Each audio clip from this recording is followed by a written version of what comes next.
पहली नज़र का प्यार प्रोमो। किसी आलीशान होटल का रूम जिसमें एक लड़का और लड़की दुनिया से बेखबर होकर सो रहे थे। तभी उनके रूम का गेट खुलता है और रूम का गेट खुलते ही कई सारे कैमरामैन अपने अपने हाथ में माइक लेके आगे बढ़ने को हो रहे थे। कैमरा की लाइट से अचानक से लड़के की नींद खुली। वो अचानक सामने देखते हैं फिर पास में लेती लड़की को। वो जल्दी से लड़की का चेहरा छुपा लेता है। तब तक लड़की भी जाग जाती है। वो लड़की अभी कुछ समझ पाती उससे पहले ही उस लड़की को लड़का अपनी बाहों में छुपा लेता है, जिससे लड़की का चेहरा लड़के के सीने से छुप जाता है।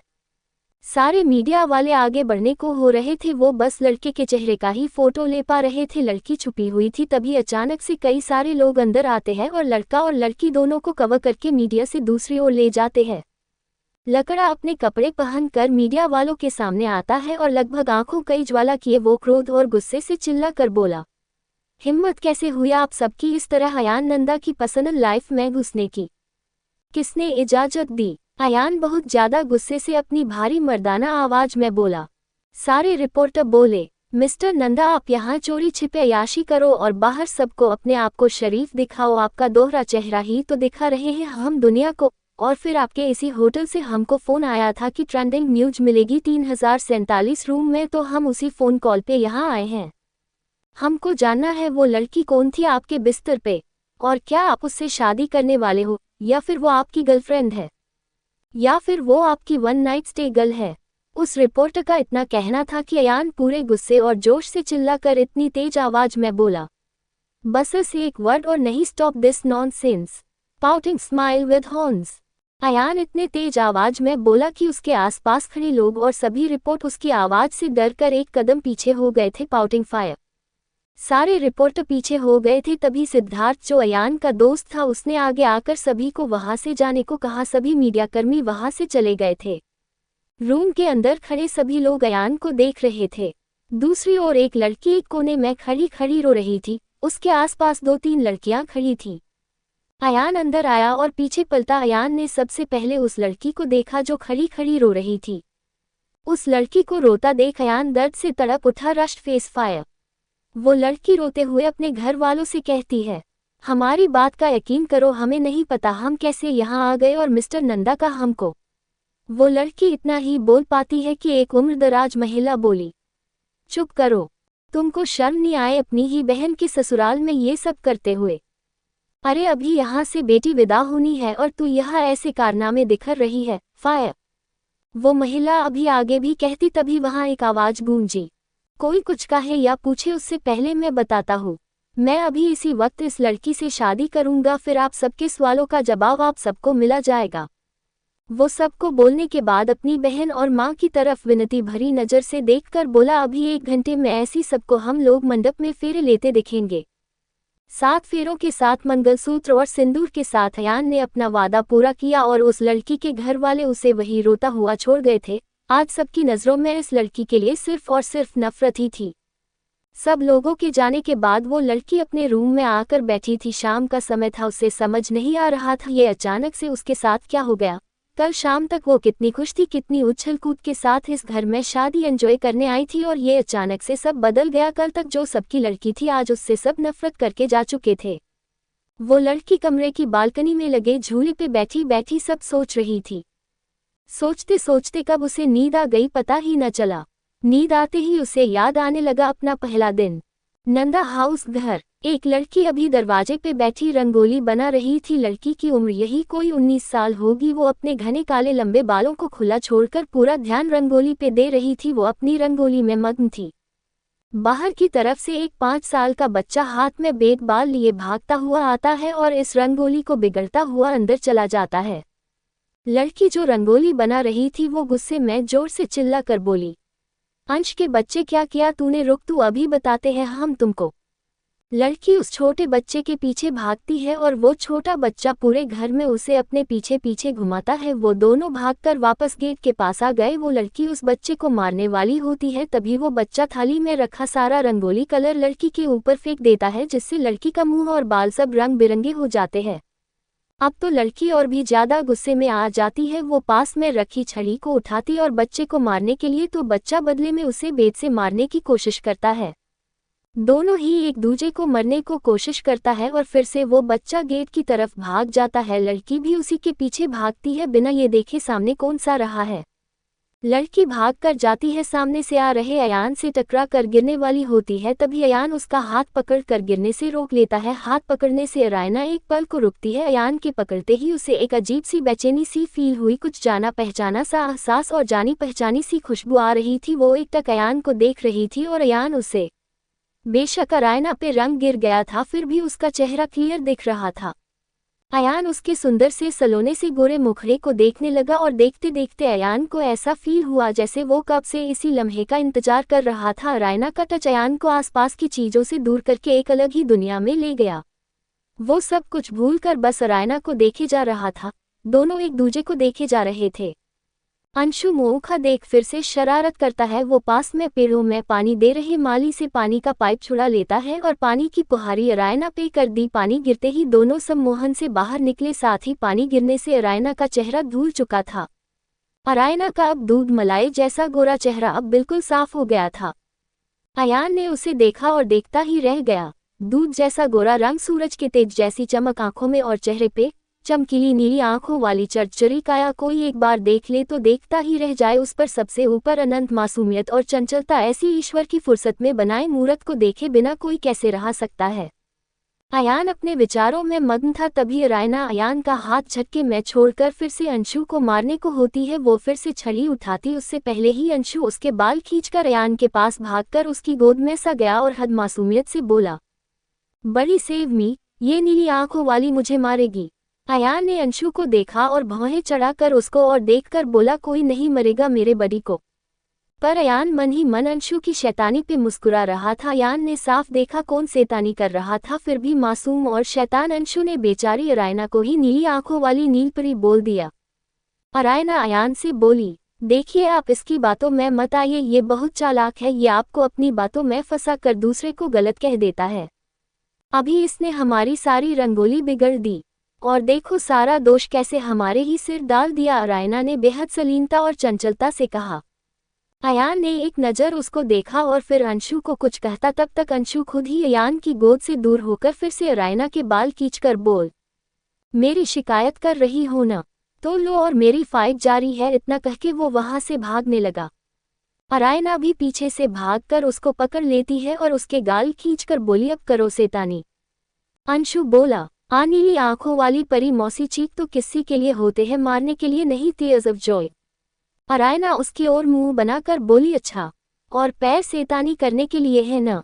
इतना कह के वो उसको फिर से मारने वाली थी कि तभी वहां चारू आ गई और अरायना की गोद से अयान को लेके बोली, छी छी छी, शर्म नहीं आती तुझे एक छोटे से मासूम से बच्चे को मारते हुए और उस बच्चे से मार खाते हुए। Tears of joy, tears of Joy. Anshu हद मासूम बनकर बोला, हाँ बुआ, इसने मुझे बहुत मारा, देखो मेरे किसी क्यूट चिक्स को भी मारा, और बुआ ये मुझे जबरदस्ती मार रही थी। Tears of Joy.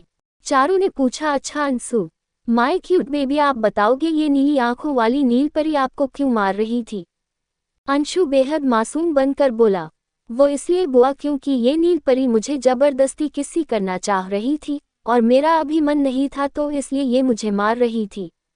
वैसे तो ये मेरी जीएफएफ है आप जानती हो, पर अभी मेरा मन नहीं था जीएफएफ को भी किसी देने का, तो ये मुझे मार रही थी। Tears of joy, tears of Joy. Anshu की क्यूट सी शिकायतों को सुनने के बाद अरायना का मुंह खुला का खुला रह गया, एक fearful face, astonished face, astonished face. वो फिर से झूठ मूठ के गुस्से में बोली, यू फैटी बियर, कितना झूठ बोलते हो आप, पता है न गॉड कितना गुस्सा होंगे। Tears of joy, tears of Joy, बढ़ता दिल। अंशु फिर से रोनी सूरत में बोला, देखा बूढ़ी ये मुझे डराती भी है, और ऐसा बोलकर गुस्से में वहां से चला गया। अंशु के जाते ही चारू अरायना से बोली, तू एक छोटे से बच्चे से लड़ती है, तुझे शर्म नहीं आती। चारू ने मजाक में मुंह बनाते हुए कहा, अच्छा तो तुझे वो छोटा सा बच्चा मासूम लगता है, देखा नहीं कितना झूठ बोलने लगा है, और तूने देखा नहीं वो। अरायना आंखों को गोल गोल घुमाते हुए बोल रही कि चारू ने बीच में ही रोक दिया और बोली, ओए चुप हो जा, तुम दोनों न टॉम एंड जेरी की तरह हो, सारा दिन लड़ते रहते हैं लेकिन प्यार सबसे ज्यादा एक दूजे से ही करते हो। चारू हंसकर बोली, मैडम यही सजा होती है घर के सबसे छोटे बच्चे के साथ उसकी सबसे छोटी मौसी की। अरायना गहरी सांस लेके बोली, देख न यार, मेरी सारी रंगोली बिगाड़ दी जिसे मैं कितनी मेहनत से बना रही थी। अरायना ने हद मासूमियत से गेट की ओर इशारा करके कहा, जहां गेट पे खड़ा अयान कब से अरायना और अंशु की कैट फाइट पे मन ही मन मुस्कुराए जा रहा था। वही चारों की नज़र जैसे ही गेट पे खड़े अयान पे पड़ी तो वो खुशी से चिल्ला कर बोली, ओ वाह भाई, भाई आप। इतना कह के वो चिल्ला कर अयान के पास गई और जाके उसके गले लग गई। वो खुशी से चिल्लाने लगी, बड़ी माँ, इशू दी, बड़े पापा मम्मा, आदि भाई बेबे पापा सभी जल्दी बाहर आओ, देखो तो अयान भाई आज ही आ गए। चारों की आवाज़ सुनकर सभी लोग बाहर आए। सबकी खुशी का ठिकाना नहीं था। सब बोले, अयान पर तू तो शादी वाले दिन आने वाला था जैसा तूने बताया, और फिर अभी तो शादी में 15 दिन वाली है, कहीं ऐसा तो नहीं तू फिर से चला जाएगा। अयान सबके पास आया और बेबे के पास आया और उनके पैर छूकर बोला। बेबे ने कहा, आता कैसे नहीं, अब तो खुश हो ना बेबे, घर की बड़ी बेटी की शादी है तो मैं बड़ा भाई होने के नाते आ गया ना टाइम से पहले। अयान ने बेबे के गले लगते हुए कहा। बेबे प्यार से मुस्कुराकर बोली, हाँ पुत्र, बस एक इच्छा और पूरी कर देना, अपनी शादी कर ले और तेरी बोटीनू देखने के बाद कोई इच्छा नहीं रहेगी तेरी बेबे की। बेबे की बात पे अभी अयान कोई रिएक्ट करता उससे पहले ही चारू बोली, उसके बाद अयान पुत्र तेरे बच्चे और देख लूं, उसके बाद रब जी के पास चली जाऊं बेशक। मतलब हद होती है बेबे, आपकी तो डिजायर बढ़ती ही जाती है। मतलब आप बड़े बूढ़े लोग हम बच्चों का बंटाधार कर दो अपनी इच्छाओं के चक्कर में। तेयर्स ऑफ जॉय, तेयर्स ऑफ जॉय। जहां चारू की इस बात पे सब हंसने लगे और अयान प्यार से चारू के गाल पे मारने लगा, वहीं अरायना दूर खड़ी होकर मुंह बनाकर नाटक करते हुए बोली, इस घर में एक कार्टून और नौटंकी की कमी है जो अब ये भी। अरायना बहुत धीमे से बोली, किंतु उसके बगल में खड़ी प्रीति ने सुन लिया। प्रीति उसके कान खींचकर बोली, तू भी नौटंकी कम नहीं है, उस छोटे से बच्चे से पिटती रहती है, और यहाँ ये नौटंकी नहीं है, इस घर के बड़े बेटे हैं Ayaan Nanda. Ayaan Nanda, Nanda group of industry के सीईओ, और अभी ये 1 साल से हमारी कंपनी यानी अयान ग्रुप की कंपनी को स्विट्जरलैंड में खड़ी करने के लिए वहाँ बहुत मेहनत कर रहे हैं। भैया ने अभी तक पूरे वर्ल्ड में कई बड़े बड़े देश में अयान ग्रुप को फैलाया है, ज़्यादा तो पता नहीं पर आदि बताते हैं कि भैया ने अपने दम पर ये सब किया।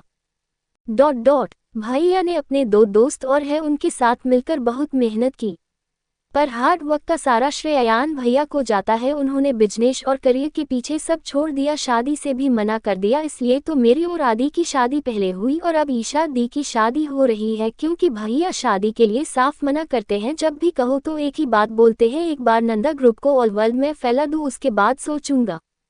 प्रीति की बात अरायना ध्यान से सुन रही थी। प्रीति फिर से बोली, तुझे पता है हमारी शादी के टाइम भी भैया अपने करियर पे ध्यान दे रहे थे। जब मेरी आदि से रिलेशन के बारे में पता लगा तो भैया ने ही हमारी शायद जल्दी करने को कहा, ताकि साथ रहकर दोनों अच्छी स्टडी करके अच्छे डॉक्टर बन सकें। भैया की सलाह सबको अच्छी लगी और MBBS के 3rd ईयर में ही शादी हो गई। उसी के बाद अंशु और PG सब साथ में हुए। घर वालों के साथ पता ही नहीं लगा कब अंशु बड़ा हो गया और कब मैं एक सफल डॉक्टर बन गई, और मम्मा पापा की इच्छा का मान रखकर नंदा हॉस्पिटल अस्पताल भी खुलवा लिया।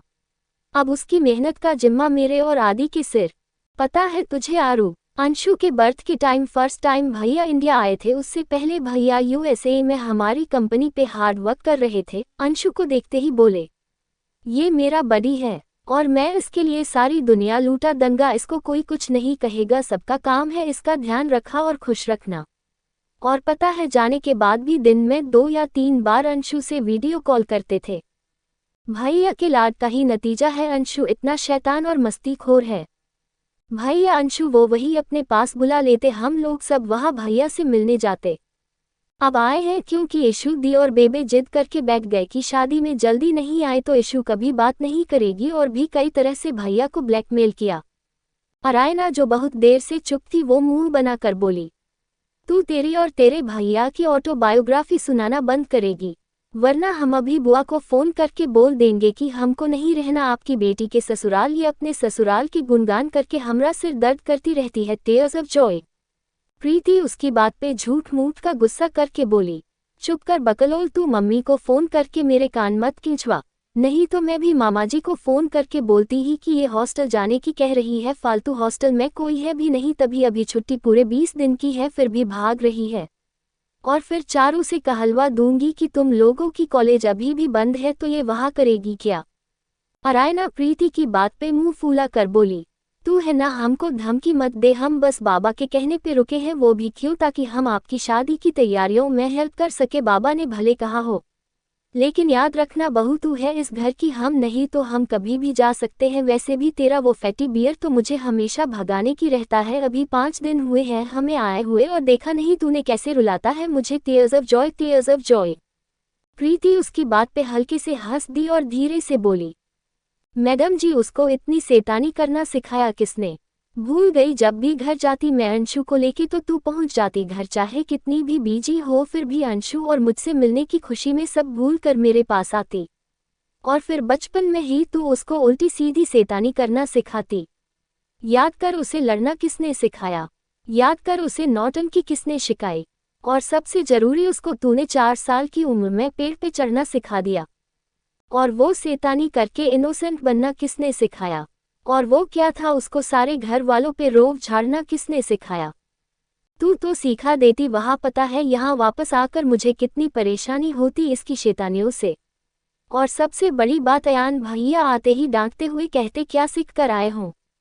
इस बार भी घर जाती पर अब की बार तो आदि ने इसलिए तुझे 1 महीने के लिए घर बुला लिया। एक तो शादी की शॉपिंग और वाली तैयारियों में तू मेरी हेल्प कर सकेगी, दूसरा तुझे भी घर जाने की जरूरत नहीं पड़ेगी और अपने फैटी को 1 महीने अच्छे से संभाल सकेगी और आदि के साथ साथ सारे घर वालों को पता चल सके कि अंशु कहाँ से सीखा ये सब। अरायना उसकी बातों पे शर्मा कर मुस्कुरा दी और बोली, सॉरी यार, पर वो है ही इतना क्यूट कि उसको शैतानी सिखाने का ही मानी होता है। प्रीति बोली, मैडम सिखाने से याद आया, तू पूरे घर की लेडीजों को डांस सिखाएगी और मेन तो सबसे अहम काम तेरा सबको डांस सीखना है, क्योंकि एक तो तेरा मेरी शादी का डांस सबने देखा, उसके बाद तेरे कॉलेज के वीडियो चारू सबको दिखाती, फिर क्या मैंने और चारू दोनों ने तेरे लिए ही बोला कि तेरे से अच्छा डांस हम सबको कोई नहीं सिखा सकता पूरे मुंबई में। मामा जी को गर्व है तेरी इस कला पे, तेरा भरतनाट्यम और कथक तो पूरे प्रयागराज में फेमस है और तेरा सालसा और वैली डांस की तो लगता है पूरे वर्ल्ड में फेमस होने वाला है। अरायना उसकी बातों पे मुंह बना कर बोली, प्रीति मेरी प्यारी जीजी आज जे तो कुकाए हो गया है। अबही तनिक देर पहले आप आपन जेठ जी की बायोग्राफी हमें सुनाए रही और अबही हमार गाथा सुनान लगी। का तुमको कोन्हू किताब बिताब लेकिन का विचार तो न है, ऐसा हो तो बताए दियो हमहू कछु मदद कर देंगे। इतना कह के दोनों धीरे से हंसने लगी। प्रीति बोली, चल नौटंकी जा चेंज कर आ, सारे कपड़े खराब कर लिए। प्रीति सबके पास चली गई और अरायना वॉशरूम चली गई। अयान सबसे मिलने के बाद अपने रूम में आ गया, वाली सब भी अपने काम में लग गए। अरायना नहा के तैयार हो गई थी फिर से। अयान भी फ्रेश अप होने के बाद कुछ खाने के इरादे से नीचे आ गया था। उसी टाइम अरायना भी सामने से फोन में कुछ देखती हुई आ रही थी। अयान अपने फोन में अपने आज के ऑफिस के वक्त को देख रहा था, दोनों का ध्यान सामने नहीं था। दोनों फोन देखते देखते आ रहे थे कि अचानक से दोनों एक दूजे से टकरा कर गिर गए। अरायना अयान की बाहों के पास आके गिर गई थी। दोनों गिरने से एक दूजे को देखने लगे। अयान तो अरायना को देखता ही रह गया। कलर साफ होने का बाद उसका चेहरा साफ साफ नजर आ रहा था। उसकी दूध जैसी रंगत, गहरी कजरारी नीली आंखें, सुर्ख गुलाबी होठ, सिल्की लंबे लहराते बाल। अयान तो अपने आसपास सब देखना ही भूल गया, वो एकटक अरायना को देखे जा रहा था। अयान का दिल जोर जोर से धड़क रहा था। यही हाल अरायना का भी था, वो भी अयान को देखे जा रही थी, उसकी नज़र अयान से हट ही नहीं रही। दोनों एक दूजे में खोए हुए थे। अयान अरायना को देखकर आसपास की सारी चीजें देखना भूल गया था, उसको होश ही नहीं था कुछ, वो बसे बार बार अरायना को ही देखे जा रहा था। उसको एक सम्मोहन सा फील हो रहा था अरायना को देखकर।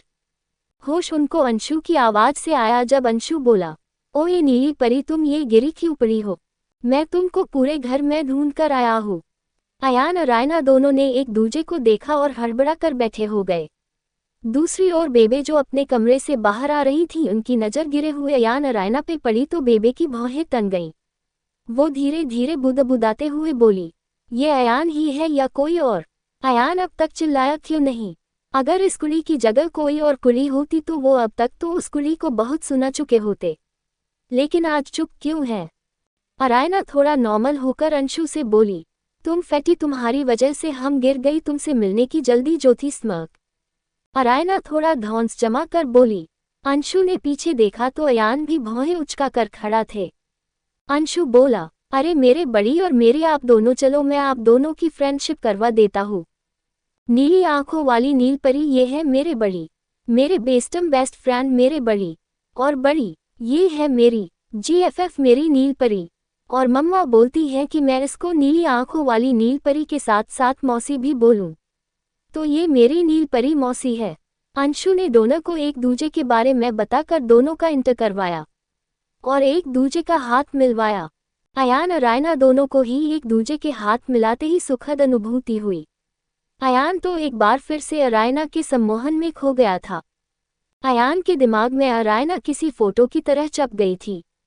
वो शुरू से लड़कियों को खुद से दूर रखता था और शायद यही वजह थी कि वो इतना बड़ा बिजनेसमैन बन सका इतनी छोटी सी उम्र में। पर अरायना ने पता नहीं क्या जादू किया, वो पहली नज़र में ही उसके दिमाग पे अपना असर कर गई थी और दूसरी नज़र में तो वो उसे उसी से चुरा ले गई थी। अयान अपने रूम की बालकनी में बैठकर अपने लैपटॉप पे काम कर रहा था, तभी उसे नीचे लॉन में से शोर शराबे की आवाज़ आई। नीचे के नज़ारे को देख अयान अपना काम करना भूल गया था। फायर बढ़ता दिल।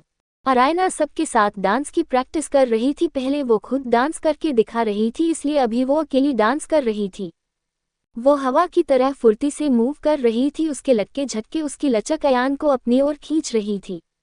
अयान अपना सारा काम भूलकर मंत्रमुग्ध सा होकर बस उसी को देखे जा रहा था। अरायना ने अपनी कमर से बंधे दुपट्टे को खोला और डांस बंद करके सबको एक एक टिप बताने लगी। लैपटॉप के पास रखा फोन कई बार बज चुका था, पर अयान को रिंग सुनाई ही नहीं दे रही थी।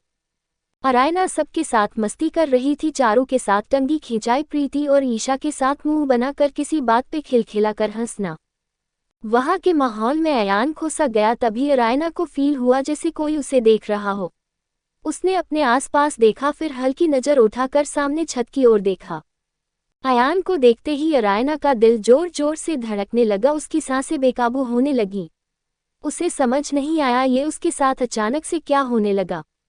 वो अयान से नज़र चुरा के अपने सीने पे हाथ रखकर हल्के से बोली, मिस्टर नंदा। धक धक करता दिल। अयान का नाम लेते ही अरायना का दिल नॉर्मल होने लगा। धक धक करता दिल, धक धक करता दिल। अब तो उसे समझ नहीं आया ये सब क्या हो रहा है उसके साथ। वो सबसे साथ वापस से मस्ती करने लगी और चोर नज़र से अयान को देखने लगी। अयान वहां से वापस आकर अपने फ़ोन को देखने लगा और फ़ोन में सिद्धार्थ की 10 मिस कॉल देखकर तुरंत कॉल बैक किया। कॉल अटेंड होते ही सिद्धार्थ थोड़ा जल्दी में बोला, ओ भाई, आते ही कहा गायब हो गया, कब से फ़ोन कर रहा हूँ, फ़ोन भी अटेंड नहीं कर रहा था और खुद बैक भी नहीं कर रहा था, जान सकता हूँ भाई इतना लापरवाह कब से हो गया काम के लिए। अयान बोला, नौटंकी बंद कर और ज़्यादा ज्ञान मत दे, बस थोड़ा सा ध्यान नहीं दिया, चल बता क्या हुआ।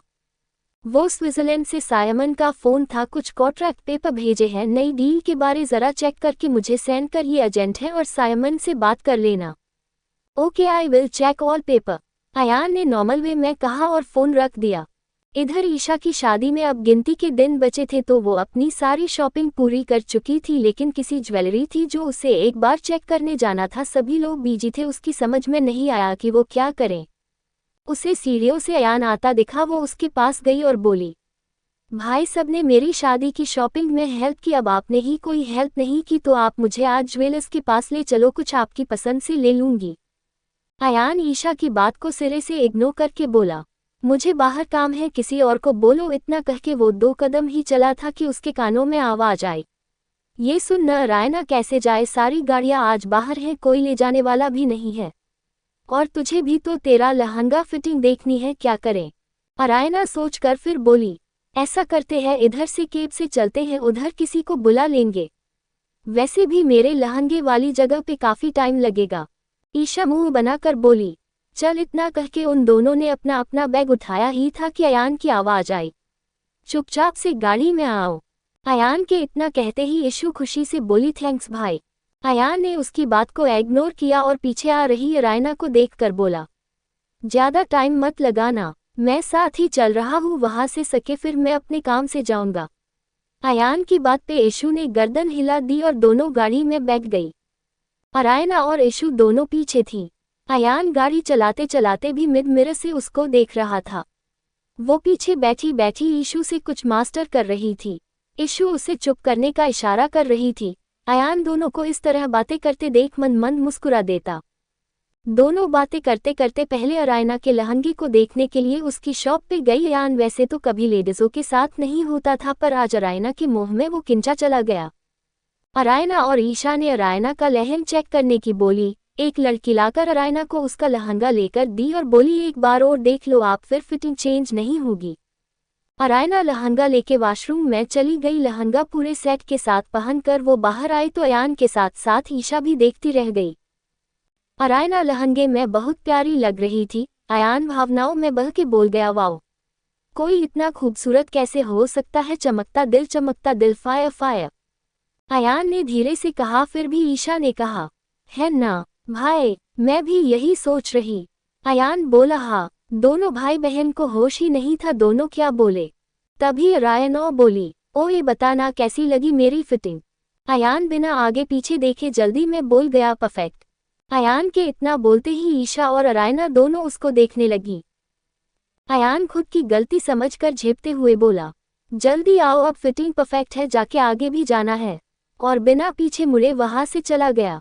वो वहां से आकर गाड़ी में बैठ गया और खुद की आंखें बंद करके मन ही मन बोला, ये मुझे क्या हो रहा है, क्यों मैं खुद को संभाल नहीं पता उसके आगे, जबकि मैंने अभी ठीक से उसको देखा नहीं, जाना नहीं। वो मेरे आगे बच्ची है, मैंने कभी किसी को अपने ऊपर इतना हावी नहीं होने दिया। अब मुझे क्या हो रहा है, क्यों मैं नहीं संभाल पा रहा, क्यों मेरा दिल मेरे काबू में नहीं रहा। अयन खुद से बोला और गहरी सांस लेकर चुप हो गया। अयान खुद को संयमित करके ईशा और अरायना के साथ ज्वेलरी शॉप में गया और वहां से दोनों ने ज्वेलरी सेलेक्ट की और वापस घर आ गईं।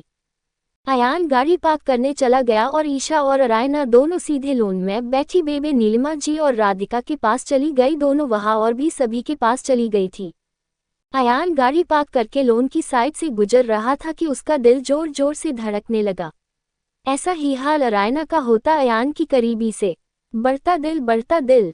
ये मेरी नई कहानी है जो जबरदस्ती की शादी खत्म होने के बाद रेगुलर आएगी अपने नियत समय पे। तो बताओ कैसे लग रहे हैं अयान अरायना और उन दोनों के बीच की कहानी पसंद तो आई है न? ये अभी कहानी की शुरुआत है, आगे बहुत मजा आने वाला है। तो कहानी स्टिकर और कमेंट की हकदार है कि नहीं ये भी बताना, और थोड़ा अपनी जेब दिली करना शुरू करो। अब पूरी कहानी पढ़ने के लिए सब्सक्राइब करें। नेक्स्ट पार्ट में आगे का भाग। लेखिका रिया रावत आगे जारी है।